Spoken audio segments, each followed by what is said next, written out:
এজন লোকৰ বিদেশী পত্নীক কেন্দ্ৰ কৰি বটদ্ৰাৰ বৰভেটিত চাঞ্চল্য বাংলাদেশৰ কোনো সংগঠনেৰে দম্পতীটো জড়িতৰ সন্দেহ স্থানীয় ৰাইজৰ ইছলামিক গুৰু হিচাপে পৰিচয় দিয়া খাইৰুল ইছলামৰ পৰিয়ালক লৈ সন্দেহ পেছাত এজন মছজিদৰ ইমাম খাইৰুল ইছলাম মাজনিশা খাইৰুল ইছলামৰ বাসগৃহলৈ বহু অচিনাকি ব্যক্তি অহাৰো অভিযোগ উত্থাপন কৰিছে মছজিদৰ ইমামৰ দোহাই দি খাইৰুল ইছলামে প্ৰায়ে থাকে বাংলাদেশত এগৰাকী ইমামৰ বাংলাদেশৰ হৈতে থকা মিতিৰালিৰ ৰহস্য ভেদ কৰাৰ আহ্বান কৰ্মসূত্ৰে বিগত কেইবা বছৰ ধৰি সৌদি আৰব বাংলাদেশত আছিল খাইৰুল ইছলামে বিবাহ কৰোৱা দ্বিতীয়গৰাকী পত্নী বাংলাদেশী মহিলাগৰাকীৰ আছে কেইবাটাও সন্তান কিন্তু মহিলাগৰাকীয়ে আজিলৈকে গ্ৰহণ কৰা নাই ভাৰতীয়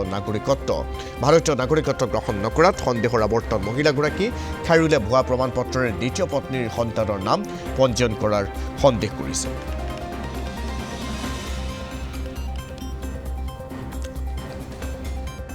অসমত বাংলাদেশী সমস্যাটো এটা মাৰাত্মক সমস্যা যদি এই কথা বতৰাবিলাক সত্য হয় তেতিয়াহ'লে অসমলৈ এটা বৃহৎ অশনি সংকট আহিব গতিকে এইটো এটা বৃহৎ ইনকুৱাৰী হ'ব লাগে বুলি মই দাবী জনাইছোঁ ক'বতো নোৱাৰি এইবিলাক কেনেকুৱা ধৰণৰ সম্পৰ্ক লৈ মানুহ আহিছে কৰিছে সিহঁতৰ মতে বোলে সিহঁতৰ ঘৰলৈ বিভিন্ন মানুহ আহি থাকে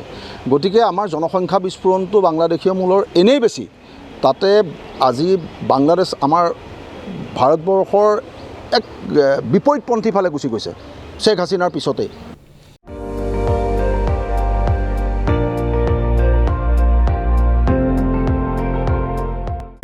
আপুনি চাই আছে ND24 সৰ্বশ্ৰেষ্ঠ নহয় সৰ্বোত্তমৰ দৌৰ